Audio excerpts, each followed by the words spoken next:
Bismillahirrahmanirrahim. Assalamualaikum warahmatullahi wabarakatuh. Saya Kepala Desa Biluk Petung, Kecamatan Sembalun, Kabupaten Lombok Timur, sedang bersama Amak Loka atau pemangku adat di Desa Biluk Petung, wabil khusus di Dusun Biluk atau Kampung Adat yang lebih dikenal dengan Kampung Adat Biluk Buntu ataupun Dusun Biluk. Nah, jadi Dusun Biluk ini memang di Desa Biluk Petung inilah dusun kampung yang pertama, gubuk yang pertama yang ada di Biluk Petung. Yang ada di Biluk Petung namanya Dusun Biluk. Tentu sekali banyak kegiatan di sini, banyak ritual-ritual adat karena berkaitan dengan namanya tersebut kampung adat. Jadi ritual-ritual adat itu banyak sekali, bahkan setiap bulan itu ada. Salah satu ritual yang barangkali menjadi rukun dari orang Dusun Biluk itu sendiri adalah begawi, ya, acara begawi. Jadi awal mula begawi ini adalah bagaimana di situ menjalankan salah satu sunah-sunah Rasul sesungguhnya. Pertama, di acara begawe misalkan mengkawinang, ya, mengkawinang itu di situ ada sejarah, bahkan di dalam sunnah Nabi ini kita menikah itu lebih baik banyak orang, disaksikan banyak orang daripada kita sah pernikahan dengan 2 orang saksi, kemudian ada wali, tapi lebih sahnya lagi, lebih sunnahnya lagi ketika disaksikan banyak orang. Ini acara mengkawinang namanya. Kemudian yang kedua ada namanya acara nyunatan, sama dengan hitanan. Jadi disitulah sunnah Rasul disaksikan banyak orang bahwa kita sudah menjalankan sunnah Rasul. Itu salah satu sejarah yang ada di begawi tersebut. Ada beberapa lagi, ada namanya mengkuris, memolak, kolak kombong namanya. Itu memotong rambut biasa dengan banyak rentetan-rentetan kegiatan tentu sekali yang mungkin kalau kami rincikan satu persatu itu panjang sekali ceritanya. Ada beberapa waktu yang barangkali kita tidak boleh ngadain begawi ini. Di 12 bulan itu memang rata-rata ada ritual kita. Tapi untuk kegiatan begawi itu ada beberapa bulan kita tidak boleh, bahkan didenda kita kalau kita melakukan begawi. Misalkan di bulan Safar, ya, bulan ini.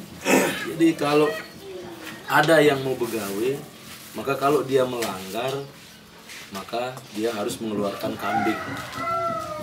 Entah dia menikah, hitanan, apapun namanya. Jadi bulan-bulan ini ada beberapa bulan, salah satunya bulan Safar atau bulan ini itu tidak boleh ada begawi.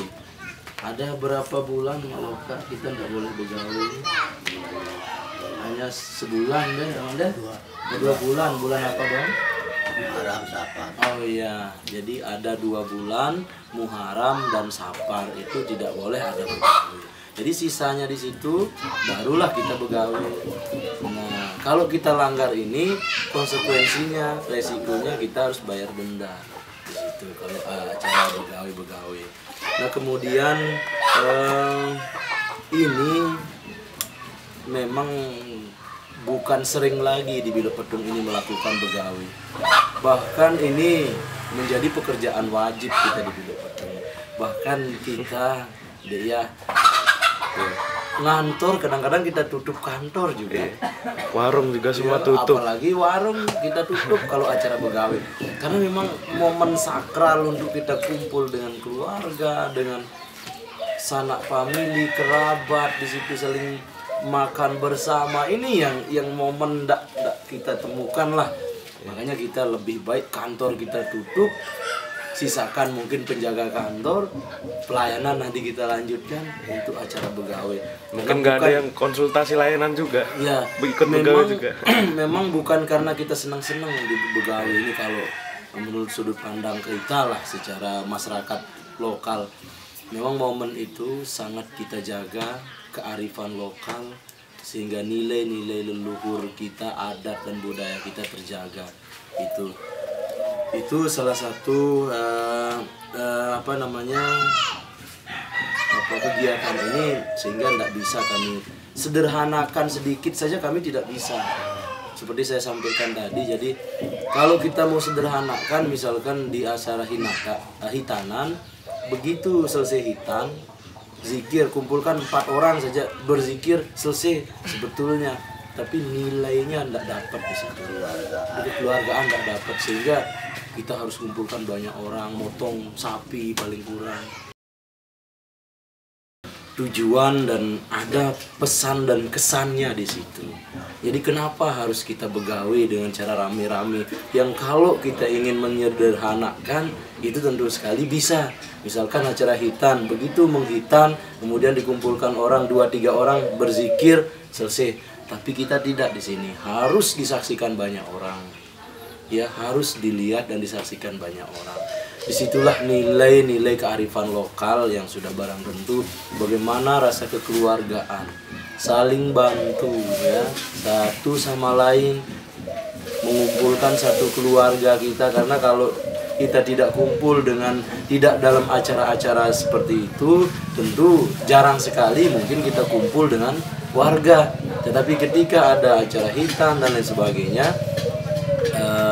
momen untuk mengumpulkan masyarakat, mengumpulkan keluarga, ya, saling membantu, disitulah nilai-nilai kearifan lokal yang kayaknya kalau kami diminta untuk meninggalkan, kami dibayar berapapun berat rasanya ketika meninggalkan kearifan yang demikian. Karena jarang sekali kita temukan di kota ataupun di tempat-tempat lain hal-hal sederhana itu, tapi mempunyai makna yang sangat mendalam gitu. Oh ya, kalau untuk ritual, katakanlah ada di situ beberapa ritual. Misalkan di hitanan nanti diakhiri dengan acara ngandang, istilahnya. Ngandang itu harus lengkap di sana. Ada namanya 5 pranata adat. Di situ harus ada. Ngandang ini sebagai doa selamat. Doa selamat yang terakhir itu ada 5 pranata adat. Yang pertama salah satunya Amak Loka. Beliau ini selalu hadir insya Allah. Jadi setiap ada kegiatan seperti itu, beliau diwajibkan hadir. Kalaupun tidak bisa hadir, harus beliau mencari wakil sehingga diutuslah untuk menghadiri tersebut, untuk menyelesaikan. Ada Amak Loka, ada kiai. Kiai ini yang memimpin doa, ya, memimpin secara agama.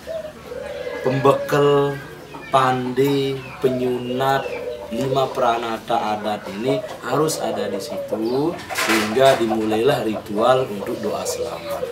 Ya, mau selamat di acaranya hitan, nikah misalkan dan lain sebagainya, itu tetap menghadirkan 5 pranata tersebut. Jadi beda-beda dia, beda-beda acara, beda rangkaian. Misalkan hitanan, ya hitanan begitu selesai hitan, baru acara selamatan. Karena acara selamatan ini tetap mau acara nikah, acara atau mengkawinang seperti saya bilang tadi, kemudian acara hitan itu tetap diakhiri dengan doa selamat, doa selamat. Nah, kalau secara rinci di acara hitan ini tidak ada, hanya sekedar begitu di hitan baru diselesaikan dengan acara selamat, doa selamat. Nah, akan tetapi di acara mengkawinang tentu sekali banyak rentetan. Ada namanya pertama ngiring-iringan, ya, ibarat kata orang Lombok ini jadi raja sejelo lah. Jadi raja sejelo atau raja sehari itu diiring dulu keliling menggunakan gamelan atau kesenian. Kemudian baliknya itu ada istilahnya menobat menderes. Menobat menderes ini sama dengan kalau kita ibaratkan khotbah nikah kira-kira, memberikan penjelasan berapa apa yang tidak boleh kita lakukan, kalau kita melanggar maka kita akan dianggap cerai dan lain sebagainya. Itu penjelasan-penjelasan. Siapa yang menjelaskan? Para kiai yang kiai adat tersebut. Nah, setelah itu kemudianlah dilakukan juga acara doa selamat. Nah, doa selamat ini diikuti paling tidak dengan 5 peranata adat, ya, kiai, pembekal, pande, penyunat, toa loka ada di situ, duduk bersama, kita berdoa selamatan dipimpin sama kiai. Nah, akhirnya semua rangkaian selesai di situ. Kalau kita tidak jaga dalam hal-hal yang seperti ini, siapa lagi yang mengeratkan kita? Siapa lagi yang menjadi pelekat kita selaku kekeluargaan, tetangga dan lain sebagainya? Kalau kita meninggalkan adat dan budaya, maka saya rasa hidup ini akan terombang-ambing. Kalau kita hanya dengan agama tapi kita tidak dengan adab, akhlak, kalau disederhanakan bahasanya orang Biluk Petung itu dengan adat. Adat ini kan rincian dari akhlak dan adab. Kalau kita tidak menggunakan adat, kita menggunakan agama doang, maka di situ pincang. Nah, ketika pincang tidak ada lagi, jarang sekali kita saling menghargai, jarang sekali kita saling menghormati, karena kita lebih kepada yang lain agama.